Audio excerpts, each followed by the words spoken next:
삼총사-17 루이 13세 치세 말기와 루이 14세 치세 초기에 프랑스에서 일어난 몇몇 사건들에 대한 라페르 백작의 회고로 알렉상드르 뒤마 지음 김석희 옮김 제61장 베티네 카르멜회 수녀원 큰 죄를 지은 사람들에게는 일종의 행운이 따라다닌다.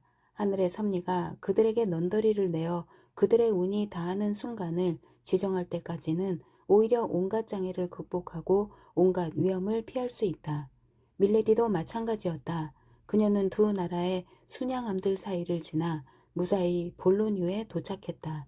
포츠머스에 상륙했을 때는 프랑스의 박해로 라루셸에서 쫓겨난 영국인 행세를 했지만 이틀간의 항해 끝에 볼로뉴에 상륙했을 때는 포츠머스에서 프랑스를 증오하는 영국인들에게 시달린 프랑스인으로 행세했다. 게다가 밀레디는 가장 효과적인 통행증을 가지고 있었으니 곱상한 얼굴과 고상한 몸가짐, 아낌없이 돈을 뿌리는 대범함이 그것이었다. 그녀의 손에 입까지 맞춘 늙은 항만 사령관의 상냥한 미소와 친절한 태도 덕분에 통상적인 절차를 면제받은 그녀는 편지 한 통을 붙일 동안만 볼로뉴에 머물러 있었다. 라로셸 주둔지 리슐리회 추기경 예하.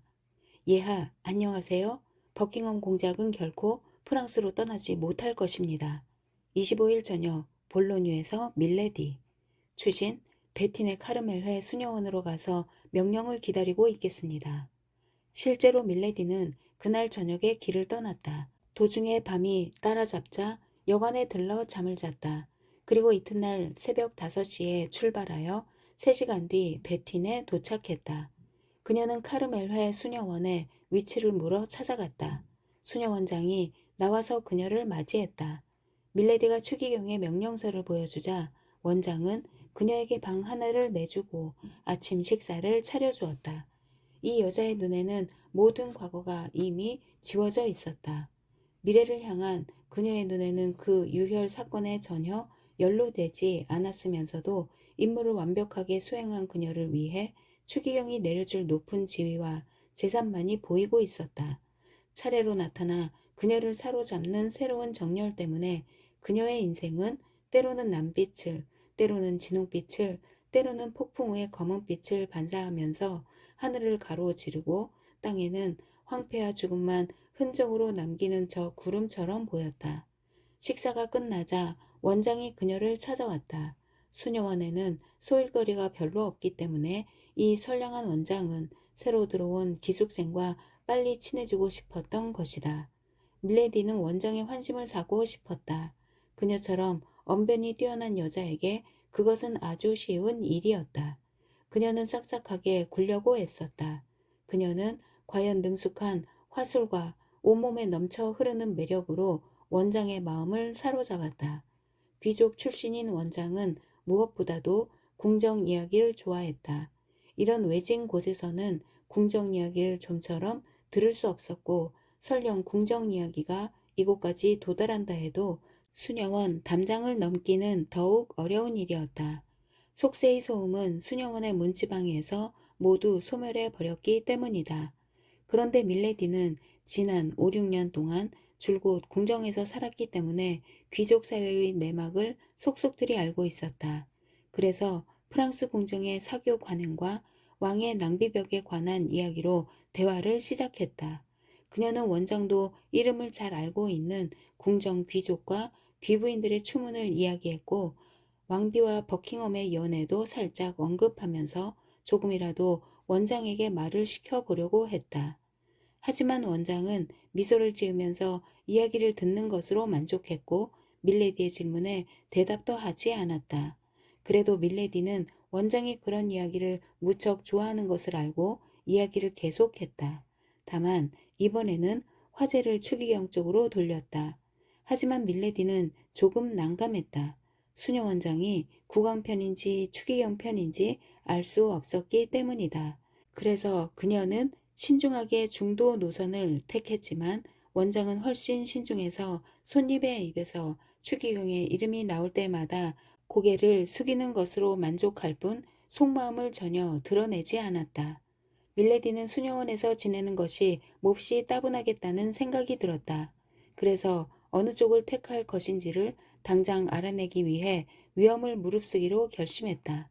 그녀는 원장이 얼마나 신중한지 알고 싶어서 추기경을 헐뜯기 시작했다.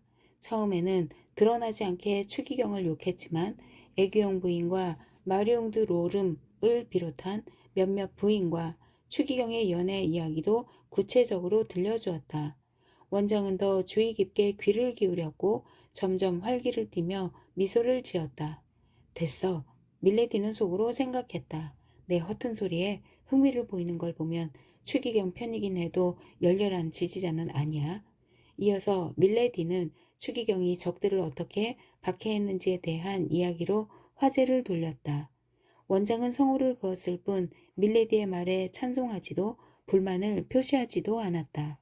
그래서 밀레디는 원장이 추기경 편이라기보다 국왕 쪽에 더 가깝다고 판단했다. 그녀는 점점 발언 수위를 높이면서 말을 이었다. 그런 일은 전혀 몰라요. 원장이 마침내 입을 열었다. 하지만 우리는 이렇게 궁정에서 멀리 떨어져 있고 속세에서 완전히 벗어나 있는데도 당신이 방금 이야기한 박해의 슬픈 신뢰를 보았답니다. 이 수녀원에도 추기경의 복수와 박해로 심한 고통을 겪은 분이 계시지요. 이 수녀원에 계신 분이라고요? 밀레디가 말했다. 가엾어라. 정말 안 됐군요. 맞아요. 정말 동정받아 마땅한 여자지요. 감옥에 갇히고 협박을 당하고 학대까지 받고 온갖 고생을 다 겪었답니다. 하지만 추기경님에게는 그럴 만한 이유가 있었을지 모르죠. 그분은 천사처럼 보이지만 사람을 외모만으로 판단해서는 안 되니까요. 여기서 뭔가를 발견할 수 있을지도 몰라. 나는 정말 운이 좋아. 밀레디가 속으로 말했다. 그래서 그녀는 순진무구한 표정을 지어 보이려고 애썼다. 맞아요. 밀레디가 말했다. 겉모습만 믿어서는 안 된다고들 말하죠. 하지만 주님이 만드신 가장 아름다운 걸작을 믿지 않으면 우리는 도대체 뭘 믿어야 하죠? 저는 아마 평생 속기만 하겠지만 그래도 얼굴을 보고 동정심이 가는 사람을 언제나 믿을 거예요. 그러니까 당신은 그 여자가 결백하다고 믿겠군요. 원장이 말했다. 추기경님은 범죄만 처벌하는 게 아니에요. 어떤 잘못보다 더 엄격하게 박해하는 미덕도 있답니다. 정말 뜻밖이군요. 뭐가요? 밀레디가 능청스럽게 물었다. 당신이 하시는 말씀이요. 내 말이 뭐가 놀라우세요? 밀레디가 미소를 지으며 물었다. 당신은 추기경님이 여기로 보내셨으니까 추기경님과 친한 분이시겠죠. 그런데 왜 그분을 나쁘게 말하느냐는 말씀이죠? 밀레디가 원장의 생각을 대신 말했다. 적어도 좋게 말씀하시지는 않았잖아요. 사실 저는 그분과 친한 사이가 아니에요. 밀레디가 한숨을 내쉬며 말했다. 친구가 아니라 피해자랍니다.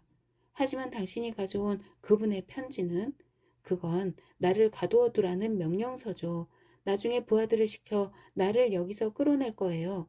하지만 왜 달아나지 않았죠?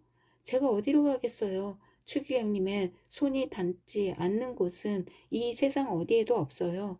제가 남자라면 그래도 도망칠 수 있을지 모르지만 여자의 몸으로 뭘 할 수 있겠어요.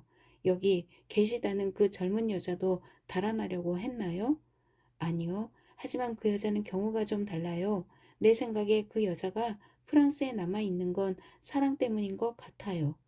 그 여자가 사랑에 빠져 있다면 아주 불행한 것만도 아니군요.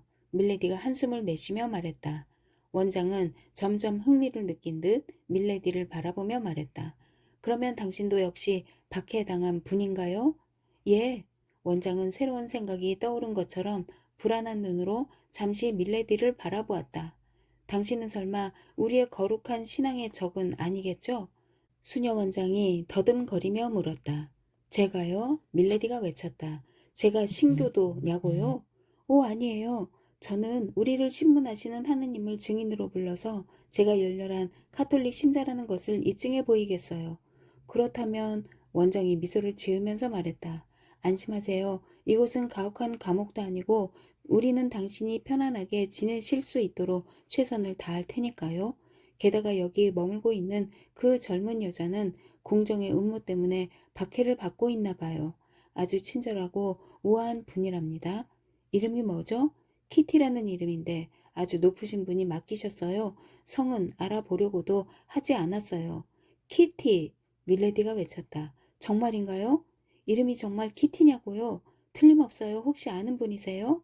밀레디는 그 젊은 여자가 옛날 자신의 시녀일지도 모른다는 생각이 떠오르자 속으로 빙긋 웃었다. 그 하녀에 대한 기억은 분노의 기억과 뒤섞였고 복수의 욕망 때문에 밀레디의 얼굴이 일그러졌다. 그녀는 침착하고 자애로운 표정을 잠시 잃었지만 수백 가지 표정을 지닌 여자답게 그녀의 얼굴은 이내 평정을 되찾았다. 그 여자를 언제 만나볼 수 있을까요? 저는 벌써 그분에게 동정심을 느끼고 있답니다. 오늘 저녁에 원장이 말했다. 아니, 오늘 오후에라도 만날 수 있어요. 하지만 당신은 나흘이나 여행했고 오늘 아침에는 5시에 일어났다고 하셨죠? 휴식이 필요할 거예요. 한숨 푹 주무세요. 점심때는 깨워드릴게요. 워낙 음모를 좋아하는 마음이 새로운 모험에 흥분하여 기력을 북돋워 주었기 때문에 밀레디는 잠을 자지 않아도 충분히 견딜 수 있었겠지만 원장의 제의를 받아들였다. 지난 보름 동안 너무 다양한 감정을 경험해서 무쇠 같은 몸은 피로를 견딜 수 있다 해도 그녀의 영혼은 휴식이 필요했기 때문이다. 그래서 그녀는 원장을 내보내고 침대로 갔다. 키티라는 이름을 듣자 자연스럽게 떠오른 복수심이 자장가처럼 그녀를 진정시켰다. 이번 일에 성공하면 원하는 것은 뭐든지 들어주겠다고 한 추기경의 약속이 생각났다. 그녀는 성공했다. 따라서 다르타냥에게 복수할 수도 있을 터였다. 다만 한 가지 두려운 것은 바로 전 남편 라페르 백작이었다. 라페르 백작이 죽었거나 아니면 국외로 망명한 줄로만 알고 있었는데 다르타냥의 가장 절친한 친구인 아토스의 모습으로 다시 그녀 앞에 나타난 것이다. 하지만 그가 다르타냥의 친구라면 추기경의 계획을 좌절시킨 왕비 측의 모든 음모의 한몫 거들었을 것이다. 다르타냥의 친구라면 추기경의 적이다. 따라서 그 젊은 총사의 숨통을 끊어 복수하는 김에 남편도 함께 처리해 버릴 수 있을 것이다. 이런 기대는 밀레디에게 달콤한 생각이었다. 그래서 이런 생각을 자장가 삼아 곧 잠이 들었다. 그녀는 침대 발치에서 들려오는 나직한 목소리에 잠에서 깨어났다. 눈을 떠보니 원장이 젊은 여자와 함께 들어와 있었다. 금발에 고운 살결을 가진 여자는 호의와 호기심으로 가득 찬 눈으로 밀레디를 바라보고 있었다. 이 젊은 여자의 얼굴은 밀레디에게 낯설었다. 전혀 모르는 얼굴이었다. 두 사람은 상투적인 인사를 나누면서 서로를 유심히 살펴보았다. 그들은 둘 다 아름다웠지만 그 아름다움의 성격이 전혀 달랐다. 하지만 밀레디는 고상한 태도와 귀족적인 자태에서는 자기가 젊은 여자보다 훨씬 낫다는 것을 알고 빙긋 웃었다. 사실 젊은 여자가 입고 있는 수련 수녀 복장이 그런 점에서는 별로 유리하지 않았다. 수녀 원장이 두 사람을 소개했다. 이런 형식적인 절차가 끝나자 원장은 예배당에서 해야 할 일이 있다면서 두 여자만 남겨놓고 나갔다. 수련 수녀는 밀레디가 다시 침대에 눕는 것을 보고 원장을 따라 나가려고 했지만 밀레디가 붙잡았다. 아니, 만나자마자 벌써 가려는 거예요? 솔직히 말하면 나는 여기서 지내는 내내 당신과 만나길 기대했는데. 아니에요. 수련 수녀가 대답했다. 때를 잘못 잡은 게 아닐까 하고 생각했을 뿐이에요. 주무시고 계셨으니까요. 물론 피곤하시겠죠? 잠자는 사람이 기분 좋게 깨어나면 됐지. 그 이상 뭘 바랄 수 있겠어요? 당신 덕분에 기분 좋게 깨어났어요. 그것을 내가 마음껏 즐기게 해주세요. 밀레디가 말했다. 그러고는 수련 수녀의 손을 잡고 침대 옆에 놓인 안락 의자로 끌어당겼다. 수련 수녀가 의자에 앉았다. 나는 정말 운이 없어요. 벌써 6달이나 아무런 낙도 없이 지내다가 모처럼 좋은 말벗이 되어줄 분이 오셨는데 나는 이제 곧 수녀원을 떠나게 되었으니 말이에요. 뭐라고요? 이제 곧 떠난다고요? 그렇게 되기를 바라고 있어요. 수련 수녀는 즐거운 표정을 조금도 감추지 않고 대답했다. 추기경 때문에 시달림을 받은 줄 알았는데요. 밀레디가 말을 이었다. 그렇다면 우리는 더욱더 마음이 잘 통할 텐데 아쉽군요. 그럼 원장님 말씀이 사실이군요. 당신도 그 악독한 추기경 때문에 고생했다고 하시던데. 쉿, 여기서도 추기경을 그런 식으로 말하면 안 돼요. 내가 이런 고초를 당하게 된 것도 실은 어떤 여자 앞에서 당신이 방금 말한 것과 비슷한 이야기를 했기 때문이에요. 나는 그 여자를 친구로 생각했는데 보기 좋게 배신당한 거죠. 당신도 배신을 당했나요? 아니요. 어떤 여자를 헌신적으로 사랑했기 때문에 이런 불행을 당하는 거예요. 그 여자를 위해서라면 목숨도 바쳤을 것이고 앞으로도 그럴 거예요. 그런데 그 여자가 당신을 저버렸군요. 그렇죠? 나도 그런 줄 알았는데 그렇지 않다는 증거가 며칠 전에 손에 들어왔어요. 하나님께 감사하고 있어요. 그분이 나를 저버렸다고 생각하면 몹시 괴로웠을 거예요. 그런데 당신은 자유로운 것 같군요. 달아나고 싶으면 얼마든지 달아날 수 있을 텐데요. 나는 프랑스의 이 지역을 전혀 몰라요. 지금까지 한 번도 와본 적이 없거든요. 이렇게 낯선 곳에서 친구도 없고 돈도 없이 어디로 갈 수 있겠어요? 저런, 하지만 친구는 어디에 가든 사귈 수 있을 거예요. 무척 상냥하고 아름다워 보이시니까요. 그렇다고 사실이 달라지진 않아요. 밀레디는 자신의 얼굴을 천사처럼 만들어주는 상냥한 미소를 지으면서 말했다. 내가 박해받는 신세에다 외로운 처지라는 사실에는 변함이 없죠. 우리는 하늘에 희망을 걸어야 돼요. 착한 일을 하면 하느님은 언제나 알아주실 테니까요. 나는 아무 힘도 없는 비천한 여자지만 나를 만난 것이 당신에게는 행운이 될지 몰라요. 내가 여기서 나가면 유력한 친구들이 생길 테고 그분들은 나를 도와주고 나도 어쩌면 당신을 도와줄지도 모르니까요. 내가 외로운 처지라고 말한 건 밀레디는 자기가 이런 이야기를 하면 수련수녀도 자기 이야기를 해주리라 기대하고 말했다. 지체 높은 사람들을 모른다는 뜻이 아니었어요. 하지만 내가 아는 지체 높은 사람들은 모두 추기경 앞에서 설설 기거든요. 그 무서운 재상에게는 왕비님도 감히 맞서지 못할걸요. 훌륭한 성품을 가졌음에도 자신에게 충실한 사람들을 추기경의 분노에 맡겨버릴 수밖에 없었던 적이 한두 번이 아니랍니다. 왕비님이 그 사람들을 저버린 것처럼 보일지 모르지만 겉만 보고 그렇게 믿으면 안 돼요. 그들이 박해를 받을수록 왕비님은 그들을 더 많이 생각하시고 우리가 전혀 예상치 못한 순간에 왕비님이 우리를 기억하고 계신다는 증거를 얻는 경우도 있답니다. 그럼요. 왕비님은 정말 좋은 분이죠. 그렇게 말씀하시는 걸 보니 당신도 아름답고 고결한 왕비님을 알고 계시는군요. 수련 수녀가 감격하여 외쳤다.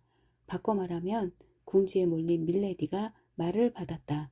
왕비님을 개인적으로 직접 알지는 못하지만 왕비님의 친구들을 많이 알고 있어요. 피탕주 씨도 알고 영국에서는 뒤자르 씨도 알고 지냈어요. 트레빌 씨도 알고 있고요. 트레빌 씨를 수련 수녀가 외쳤다. 트레빌 씨도 아신다고요? 그럼요. 아주 잘 알죠. 근위 총사대 대장님 말이죠. 네, 맞아요. 그렇다면 우리는 이제 곧 친구라고 해도 좋을 만큼 가까운 사이가 될 거예요. 트레빌 씨를 아신다면 그분 댁에도 가보셨겠군요. 자주 갔죠? 밀레디는 어쩌다 시작한 거짓말이 효과가 있는 것을 보고 끝까지 밀어붙이고 싶었다. 그럼 그분 댁에서 총사들도 만나셨겠네요. 트레빌 씨 댁에 자주 드나드는 총사들을 모두 만났죠. 밀레디가 대답했다. 이 대화가 이제는 그녀에게 정말로 중요한 의미를 띠기 시작했다. 아시는 분의 이름을 말씀해 보세요. 내가 아는 분일지도 모르니까. 글쎄요. 밀레디가 당황하여 말했다. 루비니 씨, 쿠르티브롱 씨, 페르사크 씨. 수련 수녀는 말없이 듣고 있다가 밀레디가 거기서 말을 멈추는 것을 보고 말했다. 혹시 아토스라는 분은 모르세요? 밀레디는 누워있던 침대의 시트만큼 얼굴이 창백해졌다. 자존심을 잃지는 않았지만 그녀는 저도 모르게 소리를 지르며 수련수녀의 손을 잡고 뚫어지게 바라보았다. 아니 왜 그러세요? 가엾은 수련수녀가 물었다. 제 말에 기분이 상하셨나요? 아니요. 하지만 그 이름을 듣고 깜짝 놀랐어요. 나도 그분을 잘 알고 있으니까요. 그분을 아는 사람을 만나게 되니 이상한 기분이 드는군요. 아, 네. 아주 잘 알죠. 잘 알고 말고요. 그분만이 아니라 그분의 친구인 포르토스 씨와 아라미스 씨도 잘 알아요. 어머나, 나도 그분들을 알아요. 밀레디는 오싹한 냉기가 심장을 꽤 뚫는 것을 느끼면서 외쳤다. 그분들을 아신다면 그분들이 친절하고 너그러운 분이라는 것도 아시겠군요. 도움이 필요하면 그분들께 부탁하는 게 어때요? 솔직히 말하면 밀레디가 말을 더듬거렸다. 그분들을 직접 알지는 못해요. 그분들의 친구인 다르타냥 씨한테 이야기를 하도 많이 들어서 알고 있을 뿐이죠. 그럼 다르타냥 씨도 아시는군요. 이번에는 수련수녀가 소리를 지르며 밀레디의 손을 잡고 뚫어지게 바라보았다. 그러다가 밀레디의 얼굴에 야릇한 표정이 떠오른 것을 알아차리고 말했다. 실례지만 어떤 관계이신지요? 그건 밀레디가 당황하여 말했다. 그저 친구일 뿐이에요. 거짓말을 하고 있군요. 수련수녀가 말했다. 당신은 다르타냥 씨의 애인이었어요. 당신이야말로 애인이었나 보군요. 이번에는 밀레디가 소리를 질렀다. 내가요? 수련수녀가 되물었다. 그래요. 당신이 누군지 알겠어요. 보나시오의 부인이시죠? 젊은 여자는 놀라움과 두려움에 휩싸여 뒷걸음쳤다. 부인하지 마세요. 밀레디가 말했다. 좋아요. 나는 그분을 사랑하고 있어요. 수련수녀가 말했다. 그럼 우리는 연적 사이인가요? 밀레디의 얼굴이 사나운 빛으로 타올랐기 때문에 다른 상황이었다면 보나시오의 부인은 깜짝 놀라서 달아났을 테지만 지금은 질투심에 사로잡혀 있었다. 자, 말해보세요. 보나시오의 부인이 믿을 수 없을 만큼 기운차게 말했다. 당신은 그분의 애인이었나요? 아니면 지금도 애인인가요? 아니에요. 밀레디는 그 말에 진실성을 의심할 여지가 없을 만큼 단호한 말투로 대답했다. 천만에요. 절대 그렇지 않아요. 그 말을 믿겠어요. 보나시오의 부인이 말했다. 하지만 왜 그렇게 소리를 지르셨어요? 어머나, 모르시는군요. 밀레디는 혼란 상태에서 벗어나 침착성을 되찾고 있었다. 내가 어떻게 알겠어요? 나는 아무것도 몰라요. 다르타냥 씨와 나는 친구예요. 그분은 나를 어떤 속내도 털어놓을 수 있는 상대로 생각하고 계시죠? 정말인가요? 내가 모든 사정을 다 알고 있다는 걸 당신은 모르시나 보군요. 당신이 생꿀루의 작은 집에서 납치된 것. 그때부터 다르타냥 씨와 친구들이 당신을 찾으려고 했었지만 찾지 못해서 절망에 빠진 것도 다 알고 있어요. 그런데 뜻밖에도 여기서 당신을 만났으니 놀라지 않을 수 있겠어요? 우리가 그렇게 자주 이야기한 당신, 다르타냥 씨가 마음을 다 바쳐 사랑하는 당신, 그분의 이야기를 듣고 만난 적이 없는 나까지도 사랑하게 되어버린 당신과 여기서 딱 마주쳤는데 어떻게 놀라지 않을 수 있겠어요? 아, 콩스탕스. 그러니까 내가 당신을 찾았군요. 드디어 당신을 찾아냈어요. 밀레디는 보나시오의 부인에게 두 팔을 내밀었다.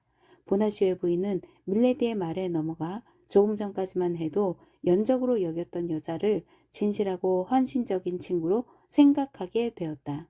오, 미안해요. 용서하세요. 보나시의 부인이 밀레디의 어깨 위에 엎드리며 외쳤다. 나는 그분을 진심으로 사랑해요. 두 여자는 잠시 끌어안았다. 밀레디의 힘이 증오심 만큼 강했다면 보나시의 부인은 이 포옹에서 살아남지 못했을 것이다. 하지만 밀레디는 보나시오의 부인을 목졸라 죽일 힘이 없었기 때문에 그녀에게 미소를 지었다. 당신은 정말 아름다워요. 밀레디가 말했다. 당신을 만날 수 있어서 얼마나 기쁜지 모르겠어요. 얼굴 좀 봐요. 밀레디는 그녀의 얼굴을 집어 삼킬 듯이 바라보았다. 아, 정말로 당신이군요. 그분이 말한 대로예요. 이제 당신을 완전히 알아보겠어요. 가엾은 여자는 그 순수한 이마에 방벽 뒤에 그 반짝이는 눈 뒤에 숨어 있는 무섭고 잔인한 생각을 전혀 눈치채지 못했다. 그녀가 밀레디의 눈 속에서 본 것은 관심과 연민뿐이었다. 그럼 당신은 내가 어떤 고초를 겪었는지 아시는군요. 보나시의 부인이 말했다. 그분이 어떤 고초를 겪었는지 들으셨을 테니까요. 하지만 그분 때문에 고통받는 것은 행복이에요. 예, 그건 행복이죠. 밀레디가 기계적으로 대답했다. 그녀는 다른 생각을 하고 있었다. 하지만 보나시오의 부인이 말을 이었다. 내 고통은 이제 거의 다 끝났어요. 내일, 아니 어쩌면 오늘 저녁에 그분을 다시 만날 것이고 그러면 과거는 더 이상 존재하지 않을 거예요. 오늘 저녁? 내일? 다른 생각에 잠겨있던 밀레디가 이 말에 깜짝 놀라 현실로 돌아와서 외쳤다. 그게 무슨 뜻이죠? 그분한테서 소식이 오기로 되어 있나요? 그분이 직접 오실 거예요. 직접? 다르타냥이 여기에? 예, 그래요. 하지만 그건 있을 수 없는 일이에요. 그분은 추기경과 함께 라로셸 주둔지에 가 있거든요. 그 도시를 점령하기 전에는 파리로 돌아오지 않을 거예요. 당신은 그렇게 생각하시겠지만 그 고귀하고 성실한 분에게 불가능한 일이 뭐가 있겠어요? 오, 나는 믿을 수 없어요. 그럼 이 편지를 읽어보세요. 보나시의 부인은 자랑스러움과 기쁨이 지나쳐서 밀레드에게 편지 한 통을 건네면서 말했다. 슈브레즈 부인의 필적이로군요. 밀레디가 속으로 중얼거렸다. 나는 놈들이 그쪽 방면에서 정보를 얻을 거라고 생각했어. 그녀는 다음과 같은 내용을 집어삼킬 듯이 읽었다. 사랑하는 친구에게 준비를 갖추고 있어. 우리의 친구가 곧 너를 만나러 갈 거야. 너를 만나는 이유는 내가 일신의 안전 때문에 어쩔 수 없이 숨어 있어야 했던 감옥에서 너를 빼내기 위해서야. 그러니까 떠날 준비를 하고 절대 우리를 단념하지 마. 우리의 매력적인 가스코뉴 젊은이는 여느 때처럼 용감하고 충실하다는 것을 보여주었어. 그의 경고를 받은 사람들이 어딘가에서 그에게 감사하고 있다고 전해주기를. 아, 네. 밀레디가 말했다. 편지는 명확하군요. 그런데 이 경고가 뭔지 아세요? 아니요. 그분이 왕비님께 추기경의 새로운 음모를 알려드린 게 아닐까 하고 짐작할 뿐이에요. 그래요. 그게 틀림없어요. 밀레디는 편지를 보나시의 부인에게 돌려주고는 다시 고개를 숙이고 생각에 잠겼다. 그 순간 전속력으로 달려오는 말발굽 소리가 들렸다. 어머나! 보나시의 부인이 창문으로 달려가면서 외쳤다. 벌써 오셨나? 밀레디는 깜짝 놀라서 돌처럼 굳어진 채 침대에 남아 있었다. 예기치 않은 일들이 한꺼번에 일어났기 때문에 난생 처음으로 머리가 제대로 돌아가지 않았다. 그놈일까? 그녀가 속으로 중얼거렸다. 정말 그놈일까? 그녀는 뚫어지게 앞을 바라보며 침대에 누워 있었다. 아, 이런, 아니야. 보나주의 부인이 말했다. 모르는 남자예요. 하지만 여기로 오고 있는 것 같아요. 속도를 늦추고 있어요. 문 앞에 멈췄어요. 초인종을 울리고 있네요. 밀레디가 침대에서 뛰쳐나갔다. 그분이 아닌 게 확실해요? 밀레디가 물었다. 예, 확실해요. 잘 보지 못했을 수도 있잖아요. 아니요. 나는 그분의 모자에 꽂은 깃털만 보아도 그분의 망토 끝만 보아도 알 수 있는걸요. 밀레디는 옷을 챙겨 입고 있었다. 아무래도 좋아요. 그 남자가 이리로 오고 있단 말이죠. 벌써 안으로 들어왔어요. 당신을 찾아왔거나 아니면 나를 찾아왔을 거예요. 무척이나 떨고 계시는군요. 그래요. 솔직히 나는 당신 같은 배짱이 없어요. 그래서 추기경이 두려워요. 쉿! 보나시의 부인이 말했다. 누가 오고 있어요? 문이 열리고 수녀 원장이 들어왔다. 볼로니에서 오신 분이 당신인가요? 원장이 밀레디에게 물었다. 예, 저예요. 밀레디가 냉정을 되찾으려고 애쓰면서 대답했다. 누가 저를 찾아왔나요? 어떤 남자분인데 이름은 밝히지 않고 추기경을 대신해서 왔대요. 나를 만나고 싶어 하던가요? 밀레디가 물었다. 볼로니에서 온 부인과 이야기하고 싶대요. 그럼 여기로 안내해 주세요. 오 하느님, 보나시의 부인이 외쳤다. 나쁜 소식일까요? 그런 것 같아요. 나는 나가 있겠어요? 손님이 떠나면 곧 다시 올게요. 물론 괜찮다면. 괜찮고 말고요. 꼭 다시 와주세요. 원장과 보나시의 부인이 방에서 나갔다. 혼자 남은 밀레디는 문을 지켜보고 있었다. 잠시 후 계단에서 박차 소리가 울리더니 발소리가 다가왔다. 문이 열리고 한 남자가 나타났다. 밀레디는 기뻐서 환성을 질렀다. 그는 추기경의 신복인 로슈포르 백작이었다. 제62장 두 족속의 악마. 아, 역시 당신이군요. 로슈포르와 밀레디가 동시에 외쳤다. 어디서 오는 길이죠? 밀레디가 물었다. 라루셸에서. 당신은? 영국에서 왔어요. 버킹엄은 어떻게 됐어? 죽었거나 아니면 치명상을 입었을 거예요. 아무 성과도 얻지 못하고 막 떠나려는데 어떤 광신자가 그 사람을 공격했지 뭐예요? 아, 당신 운이 좋았군. 로시포르가 웃으면서 말했다. 예약해서 무척 기뻐하실 거예요. 소식은 알렸어? 볼로니에서 편지를 보냈어요. 그런데 당신은 여기 웬일이에요? 예약해서 걱정이 되셔서 당신을 찾아보려고 나를 보냈어. 나는 어제야 도착했어요. 지금까지는 뭘 했어? 시간을 낭비하지는 않았어요. 물론 그러셨겠지. 여기서 누구를 만났는지 아세요? 글쎄, 알아맞혀 보세요. 그걸 내가 어떻게 알겠소? 왕비가 감옥에서 꺼내준 젊은 여자를 만났어요. 다르타냥의 애인인가 하는 여자 말이요. 예, 보나시의 부인요.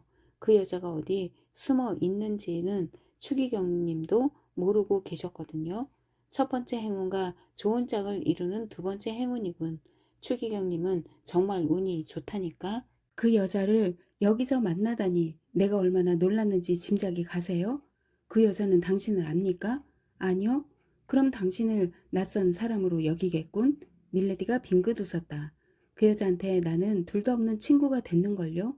맹세코 말하지만 그런 기적 같은 일을 해낼 수 있는 사람은 당신밖에 없을 거요. 운이 좋았죠. 이제 곧 무슨 일이 일어날지 아세요? 글쎄, 내일이나 모레쯤 왕비의 명령서를 가지고 그 여자를 데려갈 사람들이 올 거예요. 정말이요? 그런데 누가 오는 거요? 다르타냥과 그의 친구들이죠. 놈들이 그런 짓까지 한다면 놈들을 바스티유로 보낼 수밖에 없어요. 왜 진작 바스티유로 보내지 않았죠? 그걸 내가 어떻게 알겠소? 뭔지는 모르지만 추기경님이 놈들에게 뭔가 약점을 잡혔기 때문이겠지. 정말이에요? 그럴 거요.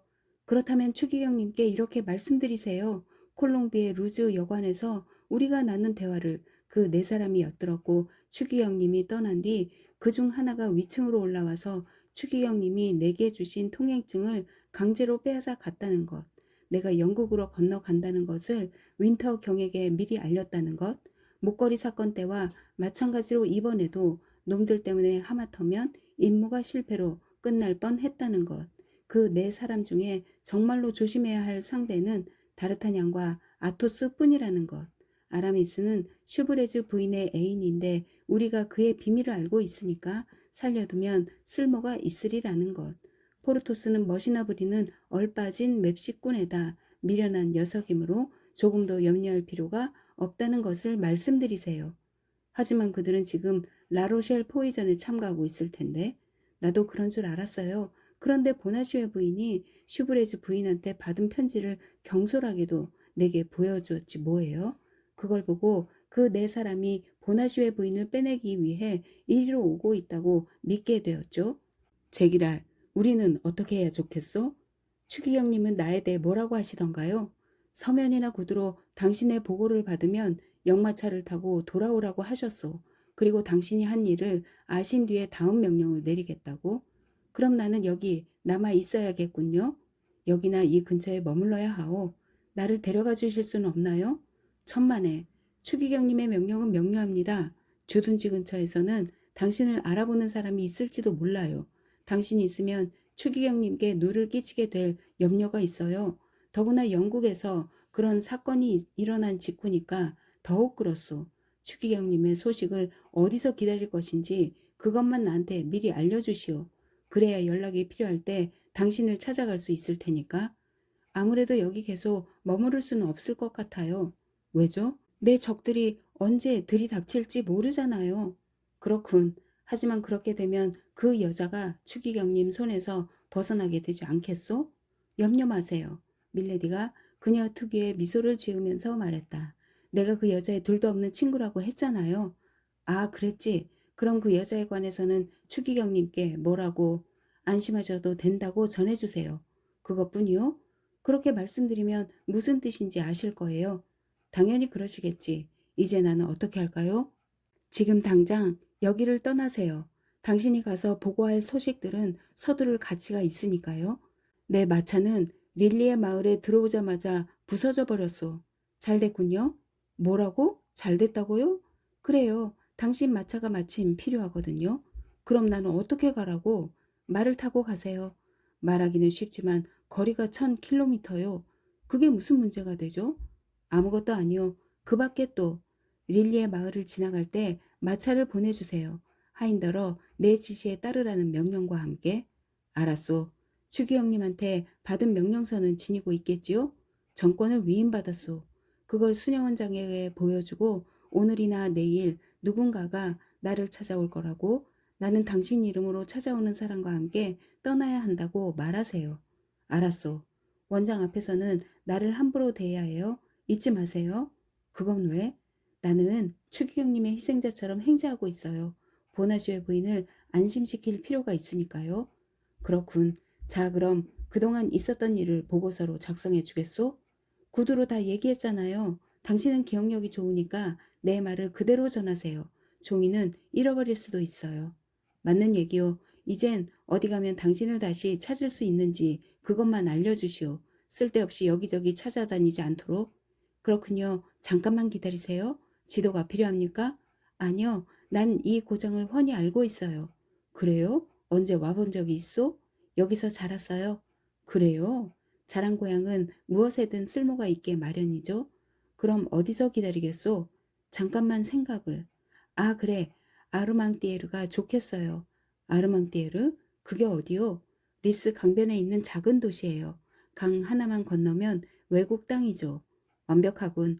하지만 위험한 경우에만 강을 건너야 합니다. 물론이죠. 그러면 당신이 어디 있는지 어떻게 알 수 있겠소? 하인은 필요 없겠죠? 그렇소. 믿을 만한 사람인가요? 믿을만 해요. 그 하인을 빌려주세요. 이 고장에서는 아무도 그를 모르니까. 내가 떠나면 뒤에 남아있다가 내가 있는 곳으로 당신을 안내하면 돼요. 아르장 띠에르에서 나를 기다리겠다고 했지요? 아르장 띠에르가 아니라 아르망 티에르예요. 잊어버리면 곤란하니까 그 이름을 쪽지에 적어주시오. 도시 이름 하나 때문에 위험할 일은 없을 테니까. 안 그렇소? 그거야 모르죠. 하지만 걱정하지 마세요. 밀레디는 종이 쪽지에 지명을 적으면서 말했다. 위험해져도 내가 알아서 할게요. 좋습니다. 로시포르는 밀레디한테 쪽지를 받아서 접은 다음 모자 안감 속에 넣으면서 말했다. 어쨌든 걱정 마시오. 쪽지를 잃어버릴 경우에 대비하여 어린애처럼 줄곧 이름을 외우면서 갈 테니까. 용건은 이제 다 끝났나요? 그런 것 같네요. 그럼 다시 한번 확인해 봅시다. 버킹엄은 죽었거나 중상을 입었다는 것, 당신이 추기경님과 나눈 대화를 내 총사가 엿들었다는 것, 당신이 포츠머스에 도착한다는 것을 윈터경이 미리 알고 있었다는 것, 다르타냥과 아토스는 바스티유에 잡아 넣어야 한다는 것, 아라미스는 슈브레즈 부인의 애인이고 포르토스는 얼빠진 멍청이라는 것, 보나시오의 부인을 찾아냈다는 것, 가능한 한 빨리 당신에게 마차를 보내달라는 것, 내 하인에게 당신 명령에 잘 따르라고 일러두라는 것, 수녀 원장이 의심하지 않도록 당신을 추기경의 희생자라고 말해둘 것, 다음에 만날 장소는 리스 강변에 있는 아르망 티에르라는 것. 됐소?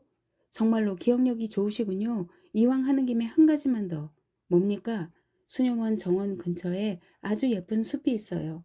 내가 그 숲에서 산책하는 것을 허락해 달라고 원장에게 말해주세요. 혹시 뒷문으로 나갈 필요가 생길지도 모르잖아요. 정말 철저하시군. 그리고 당신이 한 가지 잊고 있는 게 있어요. 그게 뭐죠? 돈이 필요하지 않느냐고 내게 묻는 것. 그렇군. 얼마나 필요하오? 가지고 있는 그 말을 전부 주세요. 500 피스톨쯤. 나도 그만큼 갖고 있으니까 합쳐서 1000 피스톨. 그 정도만 있으면 무슨 일에도 대처할 수 있을 거예요. 그럼 주세요. 여기 있어. 고맙습니다, 백장님. 그럼 떠나실 건가요? 1시간 뒤에 떠나겠소. 말을 구하는 동안 배를 채울 시간은 충분할 거요. 좋아요. 그럼 안녕히 가세요. 그럼 부인, 안녕히. 추기경님께 잘 말씀드려 주세요. 밀레디가 말했다. 악마한테도 잘 말해주시오. 로시포르가 대답했다. 밀레디와 로시포르는 미소를 주고받으며 헤어졌다. 1시간 뒤 로시포르는 말을 타고 전속력으로 출발했다.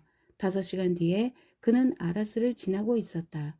앞에서 이미 보았듯이 그는 도중에 다르타냥의 눈에 띄었고 그 때문에 불안해진 내 총사는 길을 더욱 재촉하게 되었다. 제63장 물 한 방울. 로시포르가 나가자마자 보나시오의 부인이 들어왔다. 밀레디는 웃는 얼굴로 그녀를 맞았다. 걱정하던 일이 일어났군요. 젊은 여자가 말했다. 오늘 저녁이나 내일 추기경이 보낸 사람이 당신을 데리러 온다면서요? 누가 그런 말을 하던가요? 심부름꾼이 직접 말하는 걸 들었어요. 이리 와서 내 옆에 앉아요. 네. 듣는 사람이 없다는 것을 확인할 때까지 기다려요. 왜 그렇게 조심하세요? 곧 알게 돼요. 밀레디는 일어나서 문으로 가더니 문을 열고 복도를 내다본 다음 다시 돌아와서 보나시오의 부인 옆에 앉았다. 그렇다면 그 사람이 연기를 잘한 거예요. 누가요? 추기경의 심부름꾼이라면서 원장을 만난 사람 말이에요. 그러니까 그 사람이 연극을 했단 말인가요? 그래요. 그럼 그 사람은 밀레디가 목소리를 낮춰 말했다. 내 오빠예요. 오빠라고요? 보나시의 부인이 외쳤다. 그렇다니까요. 이 비밀을 아는 사람은 당신뿐이에요. 다른 사람에게 말하면 나는 끝장이에요. 그리고 아마 당신도 파멸하게 될 거예요. 오 맙소사. 잘 들어요. 내가 상황을 설명할 테니까. 오빠는 나를 도우려고 필요하면 강제로라도 나를 여기서 빼내려고 왔어요. 그런데 도중에 나를 데려가려고 온 추기경의 심부름꾼과 우연히 만난 거예요. 그래서 오빠는 그 사람을 미행하다가 호젓한 곳에 이르자 칼을 빼들고 서류를 내놓으라고 위협했대요. 그런데 심부름꾼이 저항했기 때문에 오빠는 그를 죽이고 말았어요. 저런. 보나주의 부인이 몸을 떨면서 외쳤다. 다른 수가 없었어요. 그래서 오빠는 폭력 대신 꾀를 쓰기로 마음먹었죠. 서류를 빼앗은 다음 여기 와서 자기를 추기경의 심부름꾼이라고 소개했어요. 한두 시간만 지나면 추기경이 보낸 마차가 나를 데리러 오기로 되어 있어요. 알겠어요. 그 마차는 당신 오빠가 보내는 마차겠죠? 그래요. 하지만 그뿐만이 아니에요. 당신이 받은 편지, 슈브레즈 부인이 보냈다고 생각하는 그 편지는 그런데요. 가짜 편지예요. 뭐라고요? 위조 편지예요. 당신을 데려가려고 왔을 때 당신이 저항하지 않게 하려는 함정이라고요. 하지만 나를 데리러 올 사람은 다르타냥인데요. 그걸 믿지 마세요. 다르타냥과 친구들은 라로셸 포이전에 묶여 있으니까요. 그걸 어떻게 아세요? 오빠가 추기경의 심부름꾼들을 만났을 때 보니까 총사 제복으로 변장하고 있더래요. 그들은 당신을 문으로 불러낼 테고 당신은 친구들이 온 줄 알고 나갔다가 납치되어 파리로 끌려갈 거예요. 오 맙소사, 속임수가 난무해서 정신이 하나도 없네요. 이런 혼란이 계속되면 보나시오 부인이 두 손에 얼굴을 묻으면서 말을 이었다. 나는 미쳐버릴 것 같아요. 잠깐만요. 무슨 일이죠? 말발굽 소리가 들려요. 오빠가 다시 떠나나 봐요. 오빠한테 작별 인사를 해야겠어요. 이리 와요. 밀레디가 창문을 열고 보나시오의 부인에게 오라고 손짓했다. 젊은 여자도 창가로 다가갔다. 로슈포르가 전속력으로 지나갔다. 잘 가세요, 오빠. 밀레디가 외쳤다. 기사는 고개를 들어 젊은 여자들을 보았지만 속력을 늦추지 않고 밀레디에게 다정하게 손을 흔들었다. 착한 조르주 오빠. 밀레디가 애정과 수심에 찬 표정으로 창문을 닫으면서 말했다. 그러고는 생각에 잠긴 표정으로 제자리로 돌아가서 앉았다. 부인, 버나시의 부인이 말했다. 방해해서 죄송하지만 어떻게 하면 좋을까요? 당신은 저보다 경험이 많으니까 조언을 좀 해주세요. 귀담아 들을게요. 내가 잘못 생각했는지도 몰라요. 다르타냥과 친구들이 정말로 당신을 구하러 올 수도 있어요. 그렇게만 하면 얼마나 좋을까요? 그런 행운이 찾아올 리가 없죠. 그러니까 이건 결국 시간 문제일 뿐이에요. 누가 먼저 오는지를 보는 일종의 경주인 셈이죠. 당신 친구들이 이기면 당신은 구원을 받겠지만 추기경의 앞잡이들이 먼저 오면 당신은 끝나는 거예요. 그래요. 무자비하게 파멸하겠죠. 그럼 어떻게 하죠? 어떻게 할까요? 아주 간단하고 자연스러운 방법이 하나 있긴 있는데 어떤 방법이죠? 말해주세요. 이 근처에 숨어서 기다리다가 당신을 찾아오는 사람이 누군지 확인하는 거예요. 하지만 어디서 기다리죠? 그건 문제가 되지 않아요. 나도 실은 이 근처에 숨어서 오빠가 데리러 오기를 기다릴 작정이에요. 그러니까 당신도 함께 가서 기다려요. 하지만 나는 여기서 나가지 못해요. 포로나 마찬가지니까요. 내가 추기경의 명령으로 떠나는 것이라고 생각하니까 설마 당신이 나를 따라간다고는 생각지 않을 거예요. 그래서요. 마차가 문 앞에 있을 때 나에게 작별 인사를 하러 나오세요. 마지막 인사로 나를 안으려고 발판에 올라서는 거예요. 나를 데리러 온 오빠의 하인에게 미리 귀뜸해 둘게요. 그때 마부한테 신호를 해서 전속력으로 출발시키게 하라고요. 하지만 다르타냥이 오면 어떡하죠? 오면 할 수 없잖아요. 어떻게 해요? 간단해요. 우리가 목적지에 도착하면 오빠의 하인을 베틴으로 돌려보내는 거예요. 아까도 말했듯이 그 하인은 믿을만 해요. 변장을 하고 수녀원 앞에 머물고 있다가 추기경의 앞잡이들이 오면 가만히 있고 다르타냥과 친구들이 오면 우리가 있는 곳으로 데려오는 거예요. 그럼 하인은 그분들을 알고 있나요? 물론이죠. 우리 집에서 다르타냥 씨를 만난 적이 있거든요. 아, 그렇지요. 그럼 만사가 잘 되겠군요. 다 신의 뜻이죠. 하지만 여기서 너무 멀리 가지는 마요. 기껏해야 3, 40km 밖에는 안 갈 거예요. 예를 들면 국경 근처에 숨어 있는 것도 괜찮죠? 여차하면 언제라도 프랑스를 떠날 수 있으니까. 그럼 그때까지는 뭘 하죠? 기다려야죠. 하지만 그들이 오면요? 오빠의 마차가 먼저 올 거예요. 마차가 도착했을 때 내가 당신한테서 멀리 떨어져 있게 되면 어떡하죠? 가령 점심이나 저녁을 먹으러 갔을 때라든가. 그럼 이렇게 해요. 어떻게 해요? 우리가 떨어져 있지 않도록 식사도 함께 할 수 있게 해달라고 수녀원장에게 부탁하는 거예요. 허락해 주실까요? 반대할 이유라도 있나요? 좋아요. 그렇게 하면 우리는 늘 같이 있을 수 있겠군요. 그럼 원장한테 가서 부탁하세요. 나는 머리가 좀 무거워서 정원을 한 바퀴 돌고 와야겠어요. 그러세요. 그럼 어디서 다시 만나죠? 1시간 뒤에 여기서 만나요. 1시간 뒤에 여기서요. 당신은 정말 친절하세요. 고맙습니다. 당신에게 어떻게 관심을 안 가질 수 있겠어요? 당신은 아름답고 매력적일 뿐만 아니라 나와 가장 절친한 친구의 친구이기도 하잖아요. 사랑하는 다르타냥, 그도 당신에게 무척 고마워할 거예요. 그랬으면 좋겠군요. 그럼 이야기는 다 끝났으니까 아래로 내려갑시다. 정원에 가실 거죠? 그래요. 이 복도를 따라가면 작은 계단이 나오는데 거기로 내려가면 바로 정원이에요. 잘 됐군요. 고마워요. 두 여자는 서로 매력적인 미소를 나누고 헤어졌다. 머리가 무겁다는 밀레디의 말은 사실이었다. 어수선한 계획들이 혼돈에 빠진 것처럼 머릿속에서 충돌하고 있었기 때문이다. 생각을 정리하려면 혼자 조용히 있을 필요가 있었다. 그녀는 미래를 어렴풋이 내다보았지만 아직도 혼란스러운 생각에 형태를 부여하고 계획을 세우려면 평화롭고 조용한 곳이 필요했다. 지금 가장 급한 일은 보나시웨 부인을 데리고 나가서 안전한 곳에 잡아두고 도박에 실패하면 그 여자를 인질로 삼는 것이다. 밀레디는 이 무서운 싸움의 결과가 두려워지기 시작했다. 이번 싸움에서는 그녀가 무자비한 만큼 상대도 끈질겼다. 게다가 이제 곧 닥쳐올 폭풍우를 예감하듯 그 결말이 다가오는 것을 느꼈고 그 결말은 무시무시할 수밖에 없을 거라고 생각했다. 따라서 그녀에게 가장 중요한 것은 보나시웨 부인을 손 안에 붙잡아 두는 일이었다. 보나시웨 부인은 다르타냥의 생명, 아니 그 이상이었다. 그녀는 그가 사랑하는 여자의 생명이었다. 운이 좋으면 그녀는 좋은 조건을 얻어낼 수 있는 협상수단이었다. 이제 이 문제는 해결되었다. 보나시웨 부인은 의심하지 않고 자기를 따라올 것이다. 일단 둘이 함께 아르망티에르에 숨으면 다르타냥이 베틴에 오지 않았다고 그녀를 속이기는 쉬울 것이다.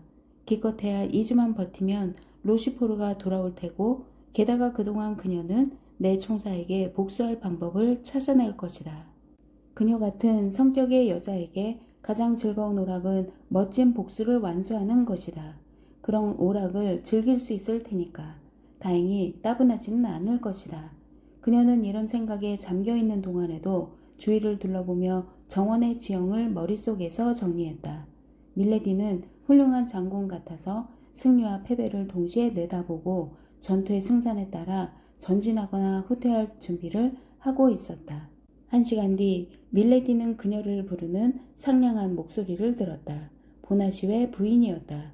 선량한 수녀원장은 당연히 모든 요구를 받아들였고 그래서 저녁 식사부터 함께하게 되었다는 것이다. 그들이 앞마당으로 들어갔을 때 마차 한 대가 대문 앞에 멈춰 서는 소리가 들렸다. 들었어요? 밀레디가 물었다. 예, 마차 바퀴 소리예요. 오빠가 보낸 마차일 거예요. 오 하느님. 자, 용기를 내요. 밀레디의 말이 맞았다. 수녀원 정문에서 초인종이 울렸다. 당신 방으로 올라갔다 와요. 밀레디가 보나시웨 부인에게 말했다. 가져가고 싶은 중요한 물건이 있을 거예요. 그이가 보낸 편지가 있어요. 보나시오의 부인이 말했다. 그럼 가서 편지를 가지고 내 방으로 와요. 서둘러 저녁을 먹읍시다. 아마 밤중에 여행을 해야 할 테니까 체력을 보충해야 돼요. 어떡하죠? 보나시오의 부인이 가슴에 손을 대고 말했다. 심장이 멈출 것 같아서 걸을 수가 없어요. 용기를 내세요. 용기를. 15분만 지나면 당신은 안전해요. 당신이 이제부터 하려는 일은 모두 그 사람을 위한 일이라고 생각하세요. 그래요. 모두 그 일을 위해서죠. 당신의 한마디가 용기를 되찾아 주었네요. 그럼 방해가 계세요? 나도 곧 갈 테니까. 밀레디는 재빨리 방으로 올라갔다.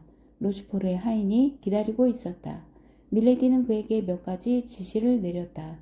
대문 앞에서 기다리고 있을 것, 혹시 총사들이 나타나면 마차를 전속력으로 출발시켜 수녀원을 빙 돌아서 숲 건너편에 있는 작은 마을에서 기다릴 것.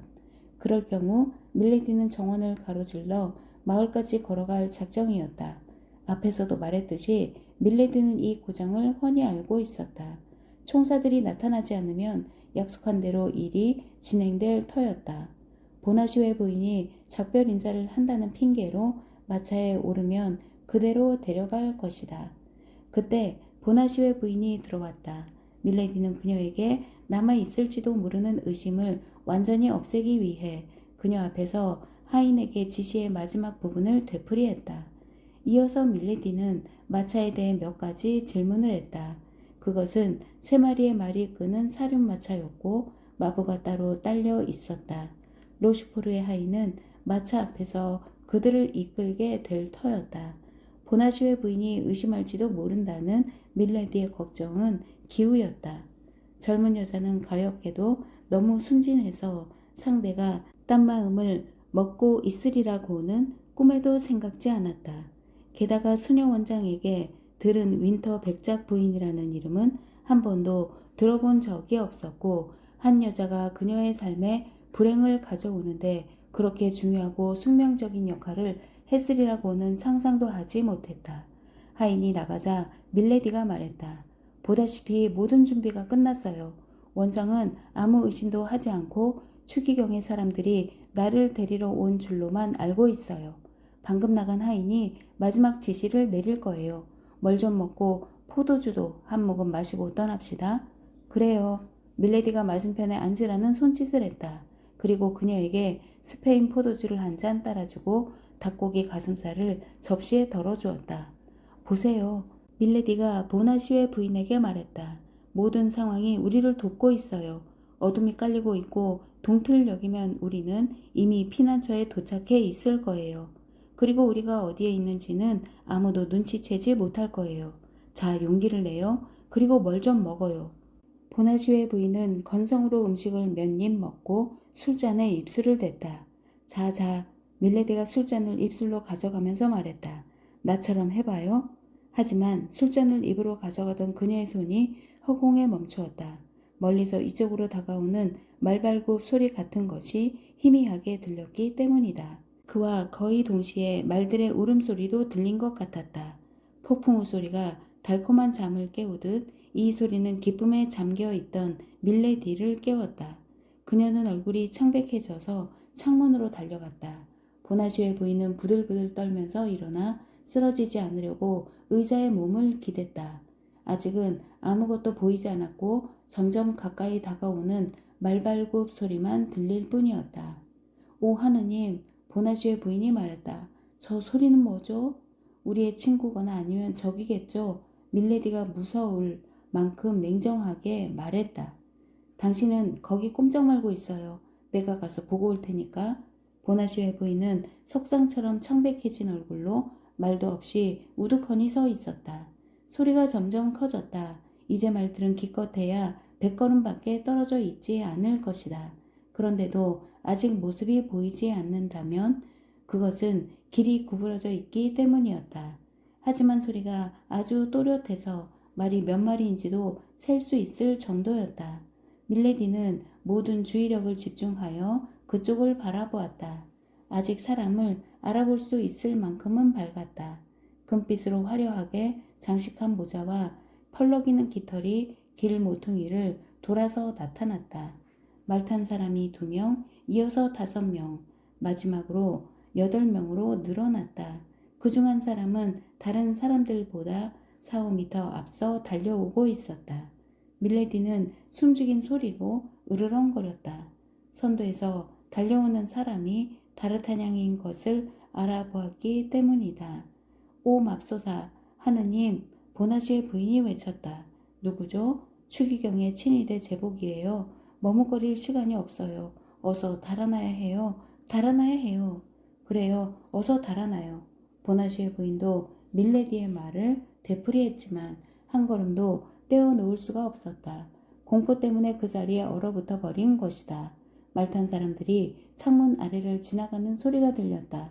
어서 와요. 어서요. 밀레디가 젊은 여자의 팔을 잡고 끌어당기면서 외쳤다. 정원이 있으니까 아직 달아날 수 있어요. 나한테 열쇠가 있거든요. 하지만 서둘러야 돼요. 5분 뒤에는 이미 늦어요. 보나시의 부인은 걸으려고 했었다. 하지만 2걸음밖에 떼지 못하고 털썩 무릎을 꿇었다. 밀레디가 일으켜 세우려 했지만 소용이 없었다. 바로 그때 마차 바퀴 소리가 들려왔다. 총사들을 보고 마차가 전속력으로 출발한 것이다. 이어서 서너 발의 총성이 울려 퍼졌다. 마지막으로 묻겠어요. 같이 갈 거예요? 밀레디가 외쳤다. 오 하느님, 보시다시피 힘이 남아있지 않아요. 도대체 걸을 수가 없어요. 혼자 달아나세요. 당신을 여기 두고 혼자 달아나라고? 안 돼. 절대 안 돼. 밀레디가 외쳤다. 벼랑간 그녀의 눈에서 으스스한 빛이 번뜩였다. 그녀는 미친 듯이 한달음의 식탁으로 달려가더니 반지에 박힌 보석을 잽싸게 열고 그 안에 들어있는 내용물을 보나시오의 부인의 술잔에 넣었다. 그것은 불구스레한 빛을 띤 작은 알갱이였는데 포도주에 넣자마자 금세 녹아버렸다. 그녀는 술잔을 한 손에 들고 말했다. 자, 마셔요. 이 포도주를 마시면 기운이 날 거예요. 그러면서 술잔을 젊은 여자의 입술로 가져갔다. 보나시오의 부인은 무심코 마셨다. 아, 이런 식으로 복수하고 싶지는 않았는데 밀레디가 술잔을 식탁에 내려놓고는 악마 같은 미소를 지으면서 속으로 중얼거렸다. 하지만 어쩔 수 없어. 할 수 있는 일을 할 수밖에. 그러고는 방에서 뛰쳐나갔다. 보나시오의 부인은 밀레디가 달아나는 것을 지켜보고만 있을 뿐 따라갈 수가 없었다. 꿈속에서 누군가에게 쫓기고 있지만 아무리 애를 써도 발을 움직일 수 없는 경우와 마찬가지였다. 몇 분이 지났다. 문에서 무서운 소리가 났다. 보나시의 부인은 밀레디가 곧 다시 나타날 거라고 생각했지만 그녀는 다시 나타나지 않았다. 타는 듯이 뜨거운 이마에 식은땀이 솟아났다. 그것은 분명 공포 때문이었을 것이다. 마침내 대문이 삐걱거리며 열리는 소리가 들렸다. 장화와 박차 소리가 계단에서 울렸다. 중얼거리는 목소리가 점점 가까워졌다. 그 소리 속에서 그녀의 이름이 들린 듯했다. 그녀는 갑자기 기쁨의 환성을 지르며 문으로 달려갔다. 다르타냥의 목소리를 알아들은 것이다. 다르타냥, 다르타냥! 그녀가 외쳤다. 여기에요, 여기!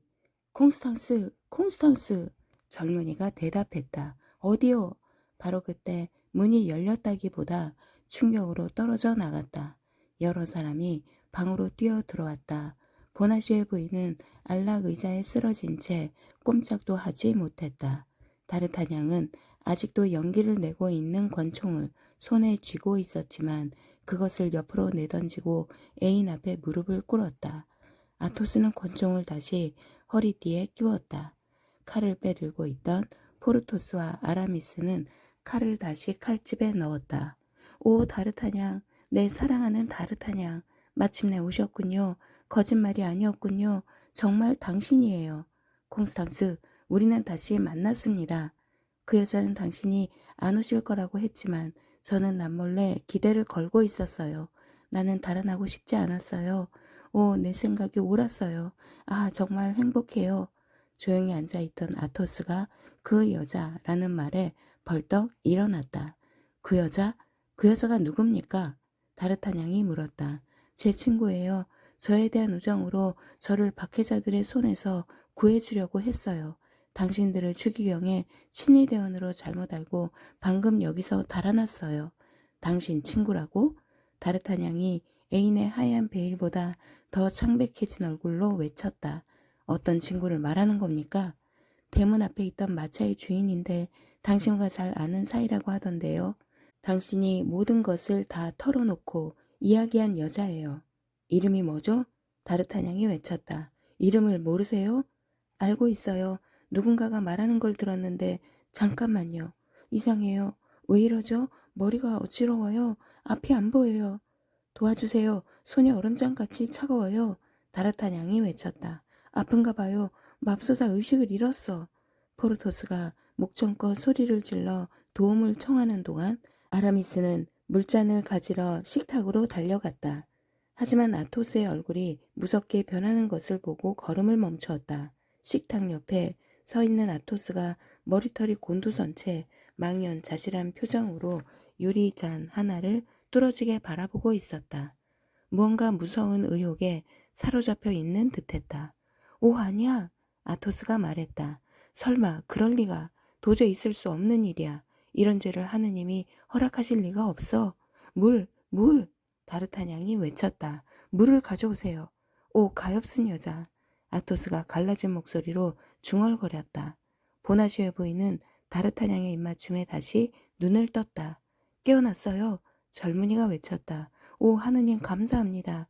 부인, 아토스가 말했다. 이 빈 술잔은 누구의 잔입니까? 제 잔이에요. 보나시의 부인이 죽어가는 목소리로 대답했다. 그런데 이 잔에 누가 포도주를 따라주었죠? 그 여자가요. 그 여자라니 그게 누구죠? 아, 생각났어요. 윈터 백작 부인. 내 친구가 동시에 비명을 질렀다. 그 중에서 아토스의 목소리가 가장 컸다. 그때 보나시의 부인의 얼굴이 낯빛으로 변했다. 눈통이 그녀를 덮쳤다. 그녀는 숨을 헐떡이며 포르토스와 아라미스의 품에 쓰러졌다. 다르타냥은 형언할 수 없이 고통스러운 표정을 지으며 아토스의 두 손을 잡았다. 무슨 생각을? 그의 목소리가 흐느낌 속으로 사라졌다. 나는 모든 걸 생각하고 있네. 아토스가 입술을 피가 나도록 깨물면서 말했다. 다르타냥, 다르타냥, 보나시웨 부인이 외쳤다. 어디 계세요? 내 곁을 떠나지 마세요. 나는 이제 곧 죽을 거예요. 다르타냥은 두 손으로 움켜잡고 있던 아토스의 손을 놓고 그녀에게 달려갔다. 그의 잘생긴 얼굴은 온통 일그러졌고 퀭한 눈은 더 이상 아무것도 보고 있지 않았다. 온몸은 경련이라도 일으킨 것처럼 부들부들 떨리고 이마에서는 땀이 줄줄 흘러내렸다. 제발 뛰어가서 사람을 좀 불러오시오. 포르토스, 아라미스, 가서 도움을 청해주세요. 소용없어. 아토스가 말했다. 그 여자가 넣은 독은 해독제가 없으니까. 도와주세요. 보나시의 부인이 중얼거렸다. 살려주세요. 그러고는 남은 힘을 모두 끌어모아 다르타냥의 얼굴을 두 손으로 붙잡고 그녀의 모든 영혼이 그 눈길에 담겨 있기라도 한 것처럼 잠시 그를 바라보다가 흐느끼면서 그의 입술을 자신의 입술에 갖다 댔다. 콩스탕스, 콩스탕스! 다르타냥이 외쳤다. 보나시오의 부인의 입이 다르타냥의 입을 스칠 때 그녀의 입에서 한숨이 새어나왔다. 그 한숨은 하늘로 올라가는 그녀의 순결하고 다정한 영혼이었다. 다르타냥이 품에 끌어안고 있는 것은 시체일 뿐이었다. 그는 소리를 지르며 애인 옆에 쓰러졌다. 그의 몸은 애인 못지않게 창백하고 차가워져 있었다. 포르토스는 눈물을 흘렸고 아라미스는 주먹을 하늘로 치켜들었고 아토스는 성호를 그었다. 그 순간 한 남자가 문간에 나타났다. 방에 있는 사람들만큼 창백한 그는 주위를 둘러보다가 죽은 보나시오의 부인과 의식을 잃고 까무러진 다르타냥을 보았다. 그가 나타난 것은 바로 대참극이 벌어진 뒤에 허망한 순간이었다. 역시 내가 생각했던 대로야. 그가 말했다. 이쪽이 다르타냥시고 여러분은 그의 친구인 아토스, 포르토스, 아라미스 씨죠? 세 사람은 깜짝 놀라서 그 낯선 사내를 바라보았다. 셋 다 그를 본 적이 있는 것 같았다.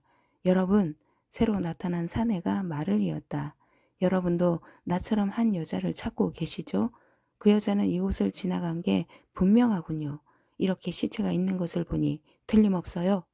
새 친구는 아무 대꾸도 하지 않았다. 얼굴만이 아니라 목소리도 이미 만난 적이 있는 사람을 생각나게 했지만 언제 어떤 상황에서 만났는지는 기억나지 않았다. 여러분, 낯선 사내가 말을 이었다. 여러분 덕택에 2번이나 목숨을 건진 사람을 알아보지 못하시니 내가 직접 이름을 말할 수밖에 없군요. 나는 윈터경, 그 여자의 시숙입니다. 새 친구는 놀라서 소리를 질렀다. 아토스가 일어나서 그에게 손을 내밀었다. 잘 오셨습니다, 남장님. 당신은 우리 편입니다. 나는 그 여자보다 5시간 늦게 포츠머스를 떠났습니다. 윈터경이 말했다. 그리고 그 여자보다 3시간 늦게 볼로뉴에 도착했고 생토메르에서는 겨우 20분 차이로 그 여자를 놓쳤고 릴리의 마을에서는 결국 그 여자의 행방을 놓쳐버렸지요. 그래서 만나는 사람마다 붙잡고 물으면서 닥치는 대로 돌아다니다가 당신들이 전속력으로 달려오는 것을 본 것입니다. 다르타냥 씨를 알아보았지요. 여러분을 따라오고 싶었지만 내 말이 너무 지친 상태여서 여러분과 보조를 맞출 수가 없었습니다. 그런데 여러분도 그렇게 서둘렀는데도 늦고 말았군요. 보시다시피 아토스가 죽은 보나시오의 부인과 다르타냥을 윈터 경에게 가리키며 말했다. 포르토스와 아라미스는 다르타냥의 정신을 회복시키려 애쓰고 있었다. 2분 다 돌아가셨습니까? 윈터 경이 냉정하게 물었다. 아닙니다. 아토스가 대답했다. 다행히 다르타냥은 기절했을 뿐입니다. 아, 천만 다행이군요. 윈터 경이 말했다. 바로 그 순간 다르타냥이 눈을 떴다. 그는 포르토스와 아라미스의 품에서 벗어나 미친 사람처럼 죽은 애인에게 몸을 던졌다. 아토스는 일어나서 천천히 엄숙한 걸음으로 다르타냥에게 다가가더니 다정하게 그를 끌어안았다. 다르타냥이 울음을 터뜨리자 고상하고 인상적인 목소리로 말했다. 사나이답게 굴게 여자는 죽은 사람을 위해 눈물을 흘리고 남자는 죽은 사람을 위해 복수하는 법이라네. 알았어요. 다르타냥이 말했다. 맞습니다. 복수하기 위해서라면 언제든지 당신을 따라갈 준비가 되어 있습니다. 아토스는 복수에 대한 기대 때문에 친구가 기력을 되찾은 순간을 이용하여 포르토스와 아라미스에게 가서 수녀 원장을 데려오라는 신호를 보냈다. 두 친구는 복도에서 수녀 원장을 만났다. 원장은 너무 많은 사건이 한꺼번에 일어났기 때문에 아직도 심란하고 어리둥절한 상태였다. 원장은 수녀들을 몇 명 불렀고 그래서 수녀들은 수녀원 관습에는 어긋나는 일이었지만 5명의 남자와 얼굴을 맞대게 되었다. 원장님, 아토스가 다르타냥의 팔을 자신의 팔 밑에 끼우면서 말했다. 이 불운한 여인의 시신을 맡길 테니 경건하게 처리해 주십시오. 이 여인은 하늘의 천사가 되기 전에 이미 지상의 천사였습니다. 여러분의 자매로 받아주십시오. 우리도 언젠가 돌아와서 이 여인의 무덤에 기도를 드릴 작정입니다. 다르타냥은 아토스의 가슴에 얼굴을 묻고 울음을 터뜨렸다. 울게나. 아토스가 말했다. 실컷 울어. 사랑과 젊음과 생명으로 가득 찬 마음이여. 아, 나도 자네처럼 울 수 있다면 얼마나 좋을까. 그는 아버지처럼 자애롭게, 신부처럼 다정하게, 숱한 고난을 겪은 사람처럼 대범하게 친구를 데리고 나갔다. 5 남자는 배튄 시내 쪽으로 걸어갔다. 하인들이 말고삐를 잡고 그 뒤를 따랐다. 배튄 교회가 보이자 그들은 맨 처음 눈에 띈 여관 앞에서 걸음을 멈추었다. 그런데 그 여자를 쫓아가지 않을 건가요? 다르타냥이 물었다. 나중에. 아토스가 말했다. 우선 몇 가지 취해야 할 조치가 있어. 그 여자는 달아나 버릴 겁니다. 다르타냥이 말했다. 도망치면 당신 책임이에요? 그래, 내가 책임지겠어. 아토스가 말했다. 다르타냥은 친구의 말을 믿었기 때문에 고개를 숙이고 말없이 여관으로 들어갔다. 포르토스와 아라미스는 아토스의 자신감을 이해할 수가 없어서 서로 얼굴을 마주 보았다. 윈터 경은 아토스가 다르타냥의 슬픔을 달래기 위해 그런 식으로 말한 거라고 생각했다. 자, 여러분, 이제 다들 각자 방으로 가게나. 아토스가 여관의 빈 방이 5개 있는 것을 확인한 뒤 말했다.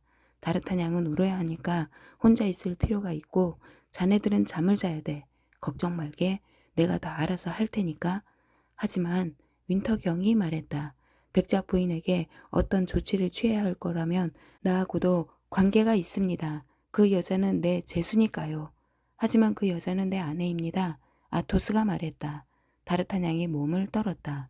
아토스가 이런 비밀을 털어놓은 이상 복수를 자신하는 게 분명하다고 생각했기 때문이다. 포르토스 아라미스는 창백해져서 서로 얼굴을 마주 보았다. 윈터경은 아토스가 미쳤다고 생각했다. 자, 다들 방으로 가게나. 아토스가 말했다. 그리고 이 일은 내게 맡겨. 나는 그 여자의 남편이니까. 이 일은 내 문제라고 할 수 있어.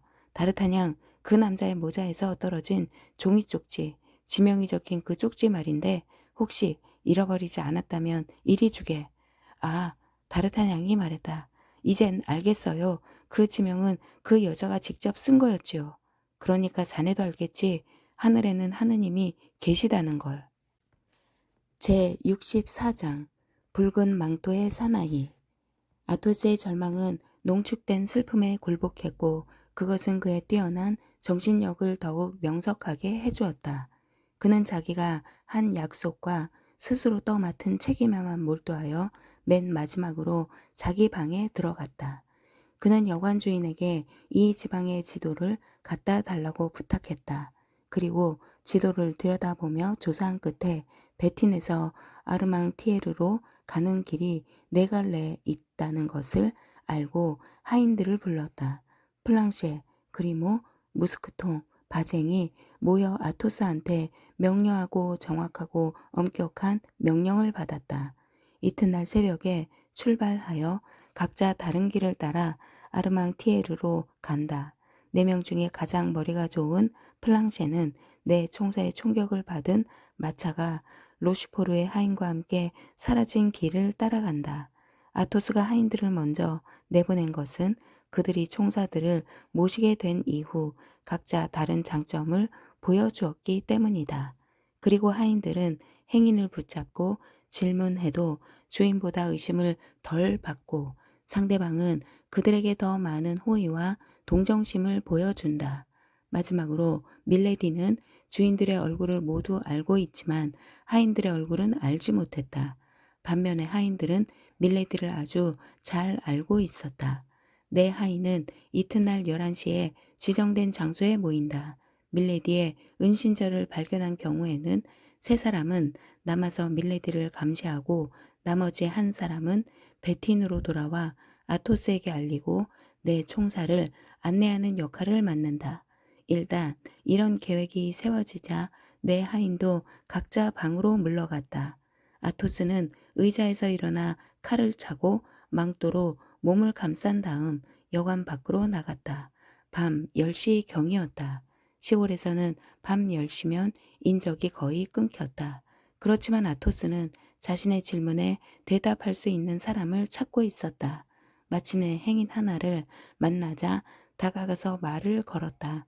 상대는 놀라서 뒤로 물러났지만 총사의 질문에 대답 대신 손가락으로 어딘가를 가리켰다. 아토스는 거기까지 같이 가주면 반 피스톨을 주겠다고 제의했지만 상대는 거절했다. 아토스는 행인이 손가락으로 가리킨 길을 따라 내려갔다. 하지만 교차로에 이르자 난감한 태도로 멈춰 섰다. 그래도 교차로에서는 사람을 만날 기회가 다른 데보다 많기 때문에 그는 거기에 서서 기다렸다.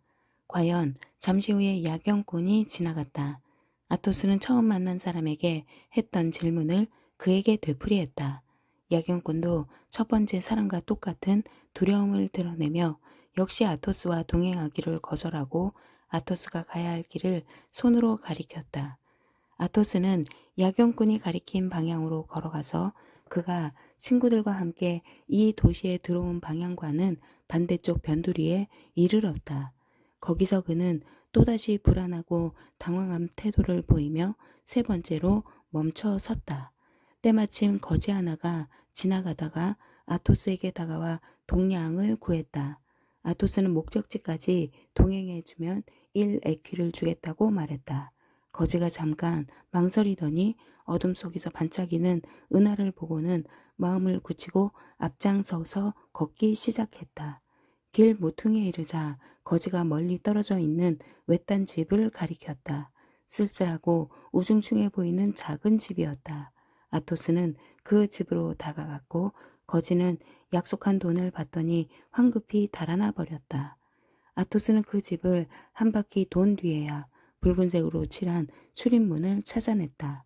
거창 틈새로도 불빛 하나 보이지 않고 사람이 사는 기척도 없이 무덤처럼 어둡고 조용했다. 아토스가 문을 3번 두드렸지만 아무 응답도 없었다. 하지만 4번째로 두드렸을 때 안에서 발소리가 다가왔다. 마침내 문이 빠끔히 열리고 창백한 얼굴에 검은 머리와 턱수염을 기른 키 큰 사내가 밖을 내다보았다. 사내는 낮은 목소리로 아토스와 몇 마디를 나눈 다음 안으로 들어오라는 손짓을 했다.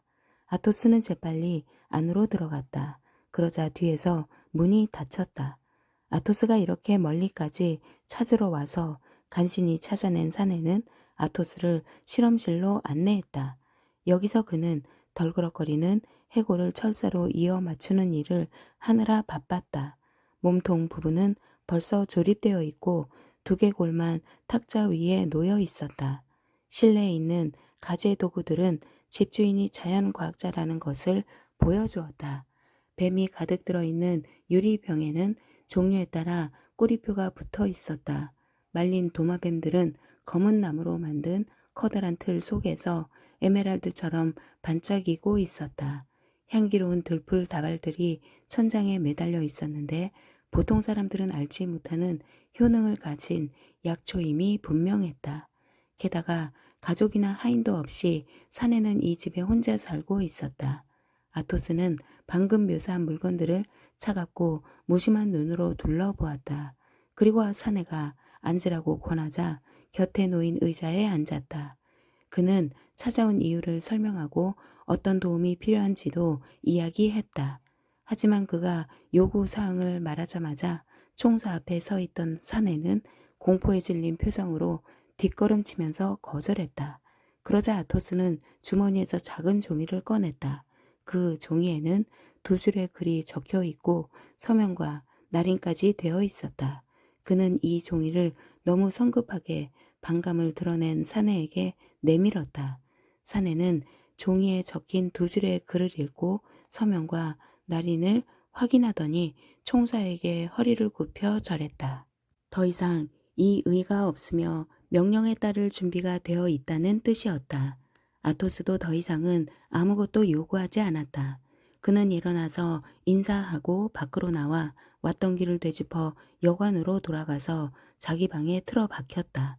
새벽에 다르타냥이 들어와서 할 일이 뭐냐고 물었다. 기다리게. 아토스가 대답했다. 잠시 후 수녀 원장으로부터 통지가 왔는데 밀레디에게 독살당한 희생자의 장례식이 정오에 거행될 예정이라고 알려왔다. 독살범에 대한 소식은 아직 없지만 모래길에서 밀레디의 발자국이 발견되었고 정원 출입문은 잠겨 있었지만 열쇠가 사라진 점으로 미루어 보아 그 여자가 정원을 통해 달아난 것만은 분명하다는 것이었다. 지정된 시간에 윈터경과 내 친구는 수녀원으로 갔다. 종소리가 요란하게 울려 퍼지고 예배당 문은 열려 있고 성가대석의 창살문은 닫혀 있었다. 성가대석 한 복판에 수련 수녀복을 입은 희생자의 시신이 누워 있었다. 성가대석 양쪽과 수녀원 쪽으로 열린 문 뒤에는 카르멜회 수녀들이 모두 모여서 속인들을 보지도 않고 그들에게 보이지도 않은 채 미사를 참관하며 사제들과 함께 성가를 불렀다. 예배당 문 앞에서 다르타냥은 또다시 기운이 빠지는 것을 느꼈다. 그래서 아토스를 찾으려고 고개를 돌렸지만 아토스는 보이지 않았다. 복수의 사명에 충실한 아토스는 정원으로 안내해달라고 부탁했고 그곳의 모래길에서 지나는 곳마다 핏자국을 남긴 여자의 가벼운 발자국을 따라 숲으로 이어지는 출입문까지 간 다음 그 문을 열게 하여 숲속으로 들어갔다. 그곳에서 그의 의심은 모두 사실로 확인되었다. 마차가 사라진 길이 숲 언저리를 지나고 있었다.